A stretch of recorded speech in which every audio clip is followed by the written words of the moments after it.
When Mary Gilmore left Australia for South America, she recalled that Henry's sad face was the last face I saw. He looked like one lost and hopeless. Coincidentally, when she finally escaped South America in 1902 by taking a ship to London, it was to once again find Henry Lawson's sad, hopeless face waiting for her there. He was living in London at the time, now a published author, a husband, and a father. But Mary was quick to note that the intervening years since they'd last met had not been kind to Henry Lawson. After Mary had left Sydney for William Lane's socialist utopia in Paraguay, Henry had shifted from boarding house to boarding house, his belongings carried in a sack over his shoulder, knocking about with Sydney's bohemians, or, as he termed them, beerhemians.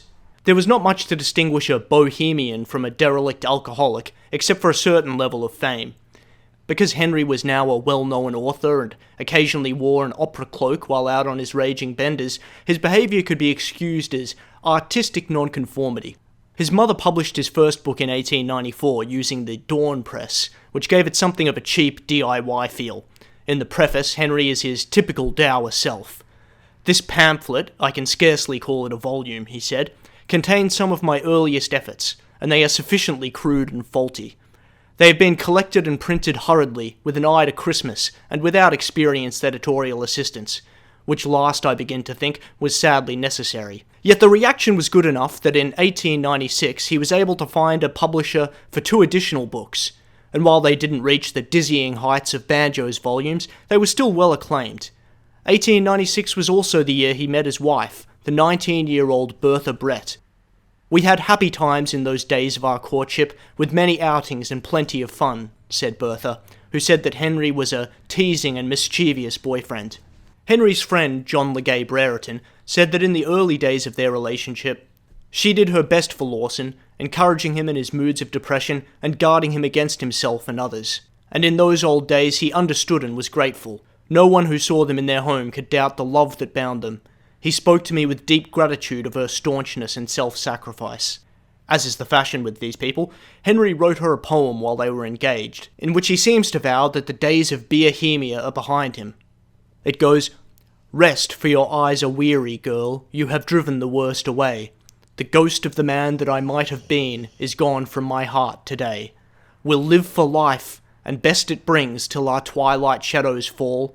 My heart grows brave, and the world, my girl, is a good world after all." According to Bertha, their courtship was a whirlwind, with Henry wooing her immediately after they met. "At once we became very great friends," she said. "We discussed books. We discovered that we both loved Mark Twain. Henry came every day to see me, and at the end of a week begged me to marry him. I told him I did not intend to marry as I was going back to Victoria. But he still visited me at my mother's home, and in the crowded little shop and the big room behind it we talked of many things. There was a strong bond of sympathy between us, for we both had had to work very hard and find our own way in the ups and downs of life, and were ready for whatever the future might bring. Harry's lot had been far harder. His home life had never been happy. He had always had to work beyond his strength, toiling on the barren selection, doing a man's work with his father on contract jobs when he was only a boy. When I first met him, the impress of those early years was still upon him, for he was frail and thin and very delicate-looking, though full of eager enthusiasms. After we had known each other for about 6 weeks, we became engaged, but my dear little mother did not approve of the match, nor did other members of my family. Harry was very deaf and delicate. He had no worldly goods, nothing but his literary genius, and there were obstacles. But we did not heed these, being sure that together we could overcome everything. He was never tired of sketching all the rosy things that the future had in store for us, and was full of eager hopes and plans. There was only one shadow that we had to fear, but Henry had put all that behind him. He told me that he had never had a drink until he was doing contract work for his father, and met some wild young spirits of the bush, workmates of his painting jobs. He found friendship and companionship with them, and joined in their recreations. He forgot then the sensitiveness and nervous diffident shyness that so oppressed him, forgot that he was deaf and tired, or lonely or defeated. He felt confident and exhilarated, able to do anything and to face the world. But he was sure that this would never trouble us again, and I felt I could give him the comradeship that he had missed in those hard days of his youth. We thoroughly understood each other. We were both dreamers, and both had seen the struggles and hardships of life. When we had money, we lived comfortably, and when we had not, we occasionally went without our breakfast and lived sparingly till good times came again. Harry was as happy as a boy. He loved the little flat. It was the first time he had had a real home, or any home life, and our housekeeping adventures amused and delighted him. For Harry was, above all things, affectionate, warm-hearted, and deeply sincere. He was always greatly troubled at our difficulties, and with each decision that we made, each new venture that we tried, he would be as eager and excited as a boy. He would fling himself into it with immense energy and enthusiasm, and his discouragement would be profound when things did not turn out as we hoped they would. Bertha admitted that his discouragement would be profound when things went wrong. But Henry's discouragement did not just spring from hardships. As I've said before, he was, above all, a malcontent. Even when he got what he wanted, it was only a matter of time before a deep sense of dissatisfaction would worm its way into his mind and poison his thoughts. After marrying Bertha and publishing his work, this dissatisfaction manifested itself at Australia as a whole. An earlier poem he wrote in 1892 outlines his frustrations. Talent goes for little here. To be aided, to be known, you must fly to northern critics who are juster than our own. You may write above the standard, but your work is seldom seen, till it's noticed and reprinted in an English magazine. In the land where sports is sacred, where the labourer is a god, you must pander to the people, make a hero of a clod. It's hard not to read the line about pandering to the people by making clods into heroes as a shot at Banjo Paterson, and the writers like him who glorified the bush. This poem becomes more morbid towards the end, referencing the suicide of the Australian writer Adam Lindsay Gordon. Banish envy, southern writer, strike with no uncertain hand, for the sound of Gordon's rifle still is ringing through the land. Ah, the niggard recognition, ah, the fame that came in vain, to the poor dead poet lying with a bullet through his brain. And he ends the poem just by shaking his fist at jocks altogether. To be buried as a pauper, to be shoved beneath the sod, while the brainless man of muscle has the burial of a god. It was this sense of injustice that Australian literary talents could only truly be appreciated once they'd been officially recognised in England, that led Henry appealing to New South Wales Governor Earl Beauchamp for the funds to relocate himself and his family to England. His letter to the governor reads, "I send you a book by Barcroft Boke, a young Australian who, if he had lived, would have been our leading poet. While his best work was being published, he hanged himself in the scrub, down Botany Way, for the same reasons that I want to raise myself out of this hole of a place. Will you help me out of this miserable hole I am in? I heard you were rich. All my friends are as poor as myself. I know none of our scrubby aristocracy, nor do I wish to know them. Will you, say, send me enough to hang out here for a year independent of the Australian press, or go home? And I'm sure that within 2 years I could win fame and fortune in London and repay you. If you cannot help me, kindly destroy this. It is the first letter of this kind I have ever written in my life, and it will be the last." So this is how Henry found himself in London when Mary and her family were returning from South America. The Lawsons arrived in England in 1900. Henry, Bertha, their young son, and their newborn daughter. They lasted about 2 years in a stay that Lawson later characterised as "that wild run to London that wrecked and ruined me." After they first got settled, Bertha said, "We began to think that England was not the land of gloomy skies that had been painted, but inevitably," she said, "Harry was drawn back into the life of London. His business necessarily took him into the city, and he could not have avoided receptions and functions and the joyous meeting of old and new friends. And so Bohemia, with its trials and temptations, claimed him again. To add to our troubles, I became very ill, suffering badly from insomnia which ended in a complete breakdown. For months I was in hospital, the home was broken up, and the babies were boarded with Mrs. Brant at Charlton, a little village near the Thames. Harry had been frantically distressed about my illness, and now he worked manfully, keeping quite right and devoting himself to looking after me and helping to nurse me back to convalescence. As I grew stronger, we were very happy again. For, save in those dark moods for which he was not really responsible, Harry was a wonderful companion, sensitive, keenly appreciative, and very kindly." But Bertha, I think, was being overly charitable to Lawson here, and undersold the seriousness of her own mental struggles. Lawson was dead when she wrote this account, and it was for his hagiography. He wasn't on the $10 note at the time, but he was already an Australian saint. Henry did write some of his most acclaimed stories in England, but even he viewed the overall trip as like a nightmare. A friend who encountered the Lawson family after they arrived in England sent a letter about them back to the publisher of the Bulletin, J.F. Archibald. It reads, "I know you will be dreadfully shocked to hear that poor Mrs. Lawson has gone mad, driven so, I have no hesitation in saying, by her brutal husband. He has been drinking heavily, and I quite expect that the shock of his taking to drink again has completely turned her brain." Henry returned to his benders, quote, leaving his poor little wife and her 2 babies to do as best as they might, and after he returned he would kick up a row and, quote, the poor little woman would come weeping to me. In the newspapers, the Lawsons' English jaunt was described in similar tones. The visit of Henry Lawson to England seems to have been most disastrous for all concerned.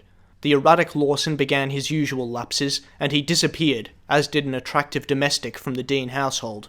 This so affected Mrs. Lawson that her reason was temporarily upset. As for the erring author, having spent the money given him on leaving Sydney and riotous living among the flesh pots of the West End, he is still off the track, and is said to be boiling his billy in the East. Bertha Lawson was involuntarily committed to the Bethnal House Asylum in 1901, where her admission papers state that she was suffering from melancholia, hallucinations, and suicidal tendencies. She had a constant bitter taste in mouth and saw ugly faces in her room at night. The certifying doctor wrote that she believed she had killed both of her children, and that, quote, she sat hiding her face in her hands and was most taciturn. She said, "I did it," over and over again, but would not state what. The doctor's notes state that Mrs. Lawson hears voices, supposed nurse to be the devil, unable to fix attention on anything. Her husband Henry Lawson tells me his wife attempted to get out of the upstairs window, has begged him to kill her or give her the means to kill herself. By the time Mary Gilmore arrived in England, Bertha had been discharged from the asylum, and the family was living in a tiny, squalid flat in an impoverished part of the city. Mary said that they were living in a state of desperate unhappiness, and that Bertha was full of rage towards Henry. From her accounts of her time in England, it seems like Mary took Henry's side. She always had a knack for excusing his seedy behaviour, and she never did care much for Bertha. Quote, again and again she told me that she hated Henry, and that once she got away she would never return to him, Mary wrote. That night Will said to me, "If that woman were my wife, I would wring her neck. She isn't fit to be any man's wife." Mrs. Lawson had given me to understand that Henry was guilty of unnameable brutality. "He cut me on the wrist," she said. "There's the mark." But I saw no mark, and she would not let me look closely. Between Henry's backslide and Bertha's institutionalisation, the Lawsons decided to return to Australia. Henry, who had ecstatically welcomed Mary upon her arrival, took the opportunity to palm off his wife and kids on the Gilmores, while he hung around in England to wrap up some loose ends. Mary and her husband escorted Bertha and the kids back home on a ship, with Henry booking passage a month later. On the way home, a recovering Bertha pretty much drove Mary and her husband insane, and the journey was made immensely more awkward by the fact that their ship was delayed in Bombay, allowing Henry to unexpectedly catch up, revealing himself to be once again the worse for drink. Their marriage did not last much longer. They divorced in 1903 when back in Australia, after Bertha was unable to get Henry to admit himself to rehab. Bertha's affidavit to the divorce court reads, "My husband has, during 3 years and upwards, been a habitual drunkard and habitually been guilty of cruelty towards me. My affidavit consists of the acts in the matters following. That my husband during the last 3 years struck me in the face and about the body, and blacked my eye and hit me with a bottle, and attempted to stab me, and pulled me out of bed when I was ill, and purposely made a noise in my room when I was ill, and pulled my hair, and repeatedly used abusive language and insulting language to me, and was guilty of divers other acts of cruelty to me, whereby my health and safety are endangered." The day he was supposed to face court to answer this charge, Lawson was instead found at the bottom of some cliffs at Manly Beach. He was alive, but injured. It's an open question as to whether this was an accidental fall or a suicide attempt. Henry himself gave differing accounts. In a letter to his publisher and patron George Robertson, he glibly wrote, "I wasn't a success as a flying machine, was I?" But in a letter to Mary Gilmore he said, "Have had a worse hell than you had on ship. Worse than ever. I jumped over to get out of it, hadn't a revolver. But I'll be free of it when I'm on my legs again. I'll get a separation. Don't write or come see me. Love to Billy, yours, H. But Henry Lawson lingered on for years after the divorce. His feelings about that whole affair can be found in a piece of writing called The She-Devil, written the following year, but unpublished. It is, depressingly, perhaps his most timeless work. Unlike his stories of outback despair and Dickensian city urchins, you could easily see this being written today, perhaps in a Facebook comment under an article on the new Star Wars trilogy. In The She-Devil, Henry said that women bringing fictional charges against their husbands was an evil growing to alarming proportions. It has become a national danger, a national crime, and it may become a national shame and a byword for the nation. Insane women, as a rule, turn against those who should be nearest and dearest to them, he said. A common story, told with simple directness, is that her husband pulled her out of bed and jumped on her while she was pregnant.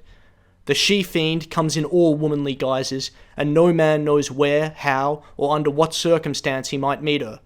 There are cases, too, in this land of hysteria, ill-matched couples and mad, hasty marriages, where the husband is afraid to live alone with his excitable wife, lest she, in a fit of uncontrollable temper and in the absence of witnesses, might charge him with common assault or even attempted murder. A sad coda to their relationship can be found in Carl Lind, who introduced Henry and Bertha, but committed suicide before they were married. His suicide note was addressed to Henry.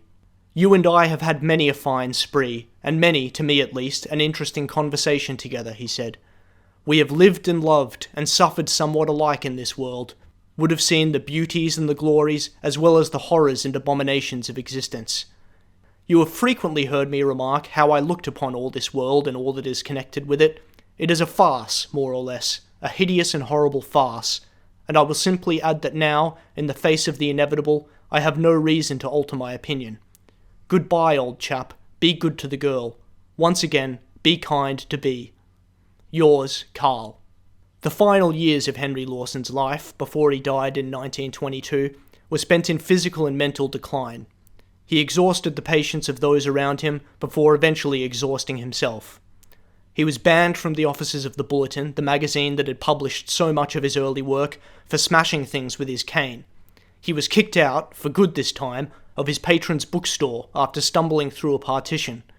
He was in debtors' prison 7 times between 1905 and 1910, and in and out of hospital for alcoholism.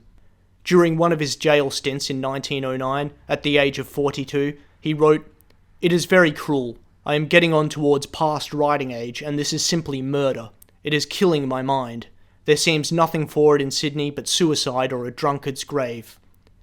His landlady, who became a fixture by his side during this final phase of his life, recounted meeting Lawson after one such prison term. "When Lawson got out of jail, his bones almost rattled," she said. "This is no exaggeration. He was a skeleton. I am not one who is inclined ordinarily to show great emotion, but this time I cried when I saw him." In 1920, his mother Louisa, a pioneer of Australian feminism, died in Gladesville Hospital for the Insane. They had their ups and downs as mother and son, but one of Henry's last works was a requiem to Louisa. "I yet may be what I have been, and was before the fools could see, a sober gentleman and clean, for my girl mother's memory." It was also clearly a requiem to the man he could have been, to the opportunities and relationships he drank away. According to Norman Lindsay, Lawson had thrown himself away on life's rubbish tip, a fact that was obvious to everyone around him, and judging from the Maudlin poem to his mother, obvious to Henry too in his final days. In his last visit to the Bulletin office in 1922, a staffer noted the look of misery graven deep into this thin, hollowed face. He died later that year. When he died, he was given a state funeral. According to his ex-brother-in-law, he was buried like a lord, and publicly mourned by the same wealthy elite who would have, quote, dodged by on the other side to avoid him if they ever saw him walking down the street when alive. The state funeral and the public memorializing for Henry Lawson was spearheaded by Mary Gilmore, who used her increased clout at the time to ensure that Henry was remembered, above all, as an Australian literary titan, a saint of Australian poetry. Lawson was the first to die out of the trio featured in these videos, but it was his death that seemed to mark the end of an era. I think this is why his passing seemed to take on such a high cultural significance. He was the first Australian writer to be given a state funeral and the first Australian poet to be honoured with a statue. Even at the time, these grand gestures seemed to overshadow the person who was being commemorated and the struggles that he faced. One newspaper stated that the best way to honour Lawson would have been a seaside sanatorium for the sick and wounded women of the hot interior, or increased funding for talented Australian writers who were languishing in the same exhausting economic circumstances that Lawson had failed to escape. Even the statue erected in his honour was redesigned in order to make Henry appear more masculine and confident than he appeared in the original sketch and in real life. The modified statue was unveiled in 1931 by Governor Philip Game in New South Wales, who said, "Henry Lawson was indeed the voice of Australia, proclaiming far and wide the ideal which in the simple dialect of the bush is called matiness." In 1966, when Australia moved to decimal currency, Henry Lawson was selected to appear on the new $10 note, alongside convict and architect Francis Greenway. For 27 years, Lawson's somewhat bewildered face with its cryptic expression stared out at Australians, as the poet, who had spent so much of his time in his last years on Earth in debtors' prison, found his last home on a piece of currency. Then, in 1993, when Australia adopted polymer banknotes, he was kicked off for Banjo Paterson and Mary Gilmore. And as for the banjo, in the late 1890s, he was living a very comfortable life. Best-selling author 2 times over, lyricist to what was quickly becoming Australia's national song, and a partner in a successful city law firm, a fixture in Sydney's upper crust and a regular on the polo field. But he was bored, he lacked adventure. And so in 1899, Banjo approached Sir James Fairfax, publishing magnate and fellow polo enthusiast, and pitched him the concept of travelling to South Africa to cover the Boer War for the Sydney Morning Herald. Fairfax accepted, and a 35-year-old Banjo Paterson launched his new career as a war correspondent. Banjo's previous wartime experience was limited to writing that poem against the war in Sudan several years earlier. Now, if the war in Sudan didn't do much for you, then it's really unlikely that you'd be a big fan of the Second Boer War in 1899. On its outset, it had a similar feel to the Sudan conflict, another ugly breakout on the oily skin of the British Empire. In essence, it was a fight for control over extremely resource-rich areas of South Africa between the British and the descendants of Dutch settlers. But where the war in Sudan had the hero figure of Charles Gordon, whose death lent that war an aura of righteousness, the Boer War just had a bunch of rich people upset about losing rights to a gold mine. And though there were many black soldiers and thousands of black casualties during the Boer War, this was a war in Africa between 2 forces popularly considered to be white, which by the standards of the day made the war pretty joyless, if not downright distasteful.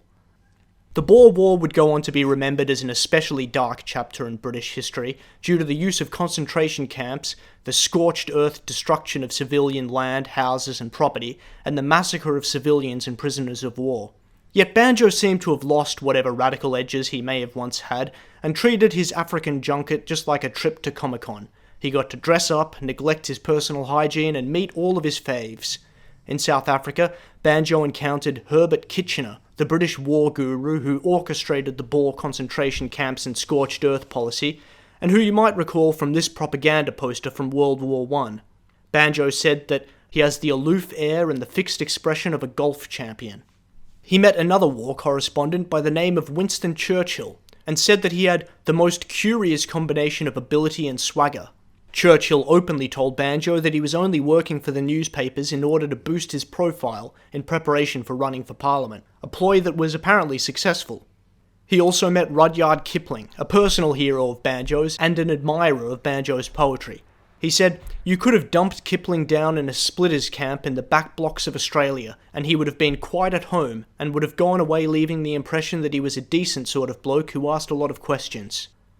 Despite being one of the more cynical wars of the era, the Boer War slaked Banjo's thirst for adventure. For 6 months he was in the thick of the fighting, writing dispatches from the trenches. One account from South Africa described him as one of the keenest of sportsmen, a dashing cross-country rider, thin, wiry, and hard as nails. Banjo's war reporting captivated readers back in Australia, and it's easy to see why. Here's a quote from one of his articles. With an exulting scream, like a living thing released from prison, away goes the shell across to the little knot of galloping men. An absolute silence prevails as the shell whizzes away out of hearing, and then bang, as it has burst right over the little dust cloud that is travelling across the plain. It is a splendid shot, and a buzz of congratulations arises, and a wild feeling of exultation wakes in every man's breast. This is something like sport, this shooting of human game with cannon over 3,000 yards of country. But he wasn't a pure propagandist for the British, though it did take him literally meeting and talking to Boer prisoners of war in order to realise that they weren't the subhuman savages that they had been depicted as. And some of his poems regarding the war were tinged with a shade of solemnity.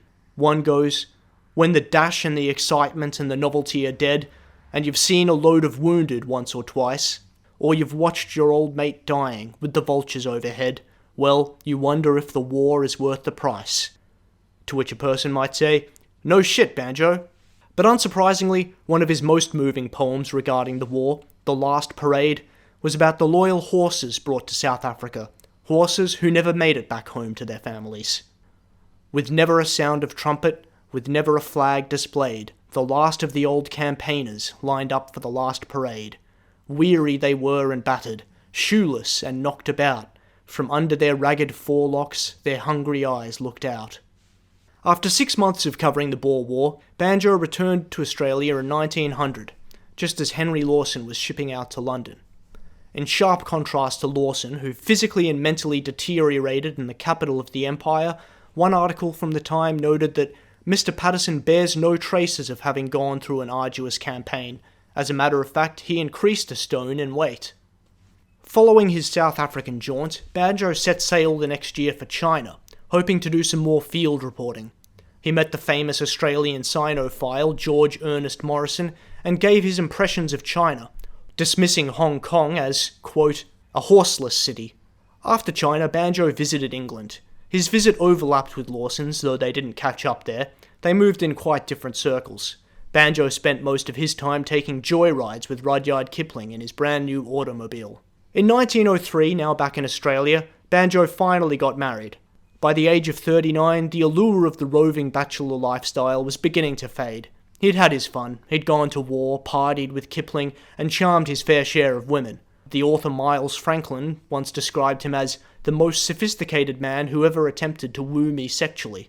But he settled down with another member of the squatocracy, a woman called Alice Walker. She came from a wealthy family, one of whom was the namesake of the Thomas Walker Convalescent Hospital, a hospital that, down the road, would end up taking in an ailing Henry Lawson as a patient. The same year as his wedding, Banjo became editor of the Evening News, a paper in Sydney. His new roles as husband and boss signalled that he was ready to start settling down. The last big adventure of Banjo's life began in 1914 with the assassination of Archduke Franz Ferdinand and the advent of World War I. At the age of 51, now married and a father, the poet once again readied himself to go to war. It is with a thrill of pride that one sees all these lines of steamships manned and equipped by one's own country, going to do what we can to help our kindred in the great Armageddon, he wrote on the outbreak. Though he was too old to enlist, Banjo fudged his papers and drew on his connections to get himself to the front lines. He drove an ambulance at a private hospital on the Boulogne front in France, racing injured soldiers down, quote, those infernal cobbled roads, bumping and jolting their wounds and shattered bones. In 1915, he was made a lieutenant in the Remount Division stationed in the Middle East. Known as the Methuseliers or the Horse-Dung Hussars, his squadron of misfit soldiers who were too old or otherwise unsuitable for a fighting unit were responsible for whipping horses into shape for use on the battlefield. As Banjo put it, they had to take over the rough uncivilized horses that were brought all over the world by the army buyers, quieten them and condition them, and get them accustomed to being heel-roped, and finally to issue them in such a state of efficiency that a heavily accoutred trooper can get on and off them under fire if need be. During World War I, he was sought out by Kermit Roosevelt, son of the US President. He was a man of about 60 with long moustaches and a strong aquiline features. He has lived everything that he has written. At different periods of his life, he has dived for pearls in the islands, herded sheep, broken broncos, and known every chance and change of Australian station life. The Australians told me that when he was at his prime, he was regarded as the best rider in Australia. That's rider as in horse rider, not rider as in how I sometimes say writer. But both titles would be dubious at best. It's clear that Banjo had become a living legend a long time before the advent of World War I. The poems he wrote about the Australian bush had attained mythical status. In 1905 he had published the Old Bush Songs, a compilation of works from all over Australia, songs that were composed and sung in the bush-ranging, digging and overlanding days. The object, he said, is to gather together all of the old bush songs that are worth remembering. There will be no more bush ballads composed and sung, as these were composed and sung. Banjo lived until 1941. In the years before his death, he hit the lecture circuit, talking about his experiences of war in the bush. He was also a star on the emerging medium of radio. An obituary for Banjo said that he was one of those fortunate men who, dying, are yet never dead, since the work they have done in life, the forces they have been instrumental in inspiring and releasing, continue after they have gone as part of the national life. With Henry Lawson, Paterson awoke a young people to the potentialities of native-born writers, whose nationality was evident in their manner and their content. Each in his own style, they wrote of the life of the ordinary man. Banjo Paterson's ballads were passed from hand to hand when they appeared in the bulletin. They were recited around campfires, in the shearing shed, and wherever bushmen and city men got together. Unconsciously, we have adopted them as part of our picture of ourselves. After returning from London, carting the excess baggage of Lawson and his family, Mary Gilmore began to more actively pursue a literary career. The first step of this was the Bulletin arranging to publish an entire page of her poems in 1903. Every time I think of that whole page, it seems as if something within me, the real entity, cried out, "My God, how terrible," she wrote. And yet you can also believe me that I feel I could go down on my knees for joy, and I know that when the paper comes I will hide it away unopened in the farthest corner of the house and go about my work as if it weren't even there until I feel as if I have a grip on myself strong enough to keep from suffocation as I open the wrapper. Mary had a conflicted attitude towards her own writing. It was obviously a passion for her, one that she could not ignore or suppress. Yet she had extremely black and white views about the duty of a woman towards her husband and children. In a letter to Will Gilmore written in South America after the two had left Cosme, she said that she would give up writing entirely, if necessary, in order to devote all of her energies to her family. She also said that she didn't contract to be a writer. Her main contract, her holy contract, was to be a wife and a mother. Nevertheless, after returning to Australia, she did send off contributions to several publications. Her first book of poetry was published in 1910, predominantly made up of pieces she'd written while in South America. Called Married and Other Verses, it was very much infused with a honeymoon vibe, and described Mary's ecstasy at playing housewife. For example, the titular poem went, "It's singin' in and out, and feelin' full of grace, here and there, up and down, and round about the place. It's watchin' out the door, and watchin' by the gate, and watchin' down the road, and wonderin' why he's late, and feelin' awful glad, like them that watched Salome, and everything because a man is comin' home." Mary's real big break came when she finally persuaded the editor of the left-wing periodical The Worker to feature a woman's page for her to oversee. She took up the mantle of Louisa Lawson, and wrote about women-specific issues including the treatment of female prisoners and domestic workers, the treatment of sex workers, the treatment of illegitimate children and women who'd had sex out of marriage, wage equality, and unjust divorce laws. She resolutely pushed back against the senior staff of The Worker when they dismissed the idea that women should be educated about leftist causes and that the problems facing women were in fact leftist causes. It has been the curse of woman that, till of late, man alone, and without woman, has made the law, she wrote, and he made law not for humanity's sake, but to protect himself from the consequences of his own deed. When these were evil and punishment had to fall somewhere, it was laid, in accordance with natural law, on the weak, in other words, on women. She oversaw the women's page from 1908 until 1931, turning it into a dynamic and popular section that contained both her typical firebrand-style columns, as well as practical household tips and a thriving letters section. She quite openly appealed to women, in part because it was an avenue into reaching children, and turning them into the next generation of labourites. She says, About 1909 to 1910, while in Victoria, I started giving a prize of 2 shillings 6 dimes for the best child's letter to my page in the Worker.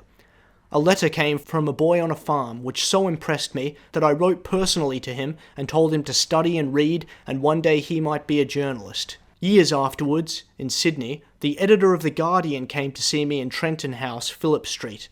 "The first money I earned as a writer came from you," he said. He was that little bush boy.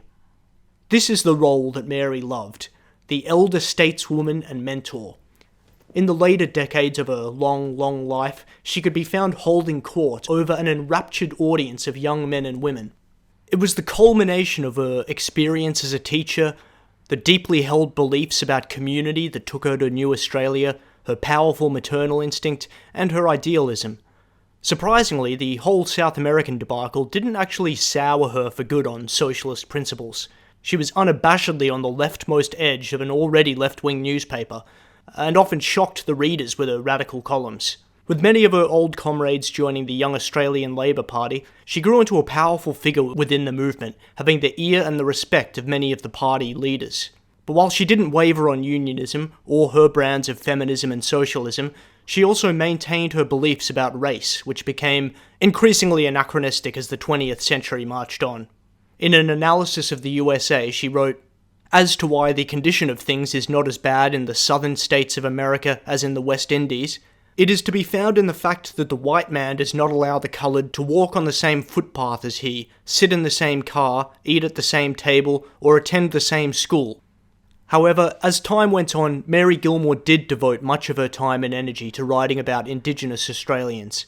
Believing, like Banjo, that the memory of the so-called pioneering days of Australia was dying out, she strived to preserve Aboriginal folklore and beliefs. Her approach towards Indigenous issues was complicated. She strongly maintained that her father, who had imbued her with a love and respect towards the plants and animals of the Australian bush, had also raised her to treat Aboriginal people with respect and compassion.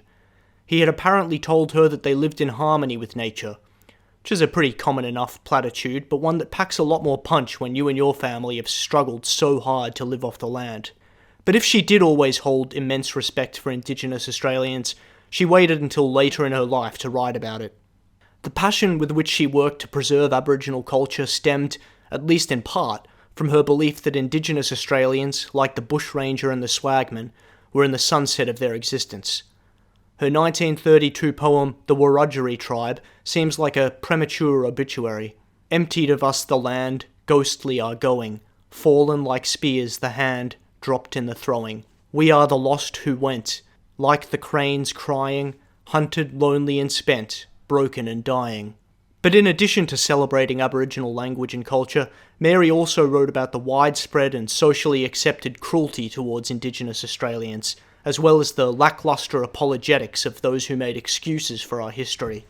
After nearly a century and a half of derision, misprision, and cruelty towards the Aboriginals who had lived, self-governed, multiplied, and were self-supporting and happy in a country from which immigrants cry to be repatriated and the native-born starve without the dole, we begin to be told that, after all, they had intelligence, that, strange to say, they had a code of laws, and, incredible as it seems, they had a law of value to the world for comparative purposes, she said. It's pretty surprising to me, given how unapologetically divisive Mary was with her views, that she slowly turned into a uniting figure for all of Australia.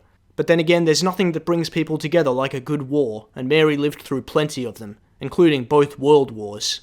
Her own personal philosophy of knuckling down, keeping your chin up, and marching on through your periods of darkness and pain was perfectly calibrated to ease Australia's wartime anxieties. Her own donkey-like stubbornness gave her wartime poems a certain authenticity and helped her to give the public exactly what they needed in a time of crisis. This is why such an anti-authoritarian rabble-rouser was awarded an OBE in 1937. This is what enabled an unapologetic communist to appear on a banknote. One of her World War II works reads, "Suffer and follow on. That's the motto to learn. That's the pay in the end to earn. That's the lesson when all is gone and the darkest hour is come." But her most famous work, a World War II era poem that is printed on the $10 note, is called "No Foe Shall Gather Our Harvest." "We are the sons of Australia, of the men who fashioned the land. We are the sons of the women who walked with them hand in hand, and we swear by the dead who bore us, by the heroes who blazed the trail, no foe shall gather our harvest, or sit on our stockyard rail. I mean, they weren't all winners. During World War II, she also invented a battle cry for Australian troops, which went, "We're the Boomerang Landers, we're the Boomerang Landers, we're the Boomerang Landers, sons of the Boomerang Land." In a quixotic attempt to get this chant the official backing of the government, she relentlessly pursued newspaper editors and politicians, and when they weren't keen, she tried the grassroots approach and began shouting it into the receiver every time she answered her phone. One of the consequences of Mary's commitment to her position in society was her informal separation from her husband Will. Mary needed the city and its intellectual vibrancy, and Will was only able to find agreeable work on stations and farms out in the country. They had tried living in the country after returning from South America, but Mary found the isolation of the bush to be mentally unbearable. The two decided to physically split up, but maintained an amicable long-distance relationship. I have had to learn that if you have married an outdoors man, it is no use expecting him to sit indoors holding knitting wool, even if it is for the knitting of two lives together, said Mary. In 1945, at the age of 77, Will Gilmore was still working on a sheep station in outback Queensland. That February, he cut his arm on a barbed wire fence. The wound became infected, but he sought medical help too late, and his arm was amputated in the hospital. He died shortly after. Living on the station with his father at the time was Mary and Will's son Billy, who was born just before they departed Cosme. A few months after hearing about her husband, Mary received more unwelcome news from Queensland. Her son had died after mistakenly drinking benzene. Mary outlived her husband and her son by another 2 decades or so. She remained active right until the very end, leading the May Day rally in 1959, pissing everyone off with her pro-Soviet stances during the Cold War, and entertaining an endless stream of guests at her house. In the last years of her life, she was still such a force to be reckoned with that she burned through housekeepers every couple of months. She kept writing her columns until she was physically unable to write, and her message always remained the same. "Election time is the time for a look at the book of history," she wrote in one. "Look at it and learn where progress and safety lie. They lie with the party that represents the unions and the working man, not with entrenched monopoly in its power. Without the labour movement, the unions could be broken tomorrow. I have been a labour woman all my political life, but I belong to pre-union days, where, for example, a boundary rider on a station was given a bark 1 or 2 roomed hut for himself and his family, £26 a year and family rations, and of course, no school for the children. Do you know what lifted men above that? First the unions and then the Labour Party. How many banks helped? How many wool and pastoral companies? None. They kicked as obstinately as mules against every forward movement, and they would do the same today if they could, and don't you forget it. When the Soviet Union launched the Sputnik satellite into orbit in 1957, she remarked, "What a thing to have lived from dirt roads and bullock drays to this." Mary Gilmore died in 1962 at the age of 97. Her friends say that only towards the very end of her life were her mental facilities beginning to cloud.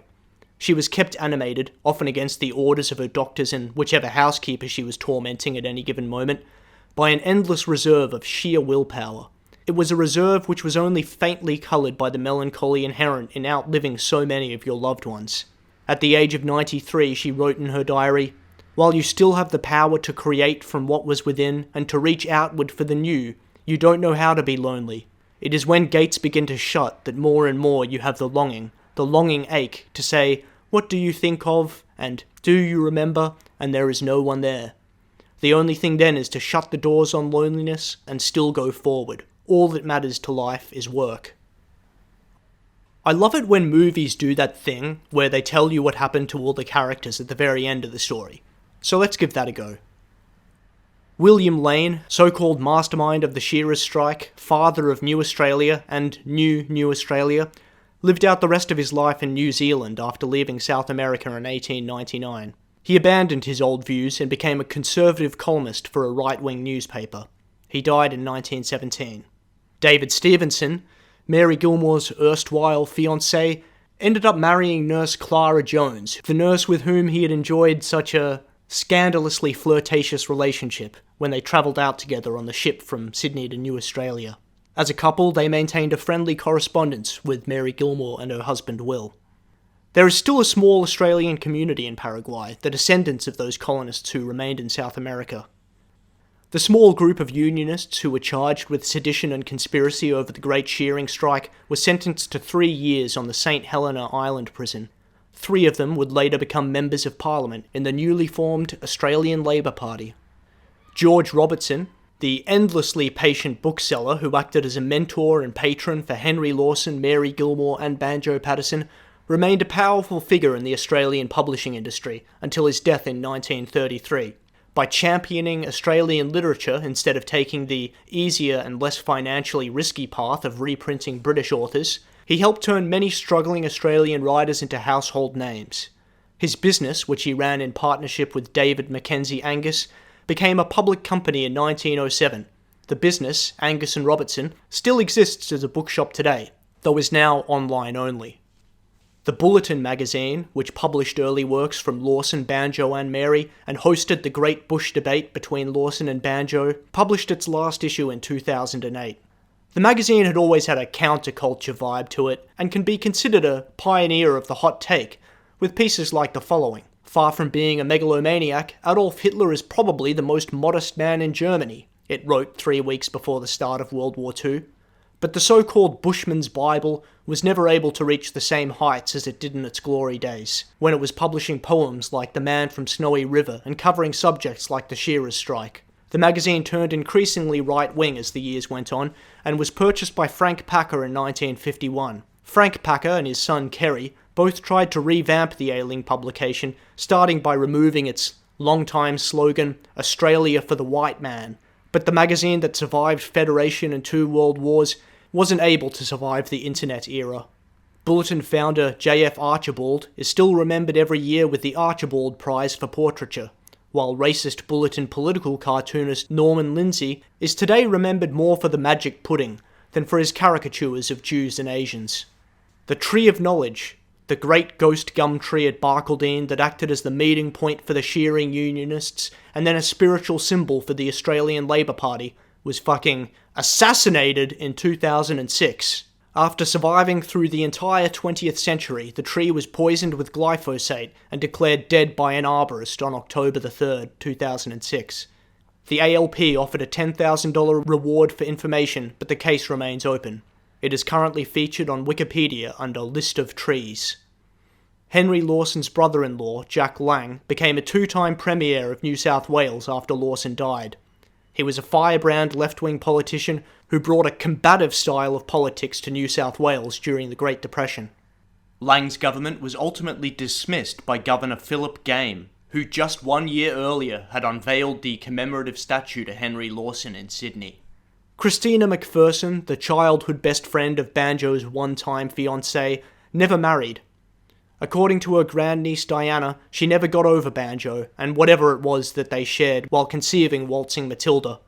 Her grandniece Diana Baillieu had a son though, Ted, who would go on to serve as the Premier of Victoria from 2010 to 2013. Mary Gilmore outlived both her husband and her son, but her family lived on. 6 years after she died, her great-great-nephew manifested in Sydney. Scott Morrison would go on to become Australia's 30th Prime Minister in 2018. In a speech to Parliament delivered on the 50th anniversary of Mary's death, Morrison described her as a passionate nationalist, a zealous activist, an advocate for workers' rights rather than union largesse, and a champion of the oppressed. And so, with another delivery to Parliament, we come full circle. When we look at our fellow human beings, it's very easy to see only what we want to see. Whether it's Bertha Lawson looking past Henry's faults, or Scott Morrison's perplexing assertion that Mary Gilmore, who supported the unions in an armed standoff against the government, was against union largesse. We all enjoy having our own patron saints to look upon, even if their lives were not very saintly, and they're patrons to shit that no one cares about anymore, like horses and sheep shearers. There still is something unifying about the collection of misfits and creeps on our banknotes. At the very least, you do have to say they certainly were Australian people. I'll close the episode with a quote from one of Henry Lawson's stories. and the sun sank again on the grand Australian bush, the nurse and tutor of eccentric minds, the home of the weird.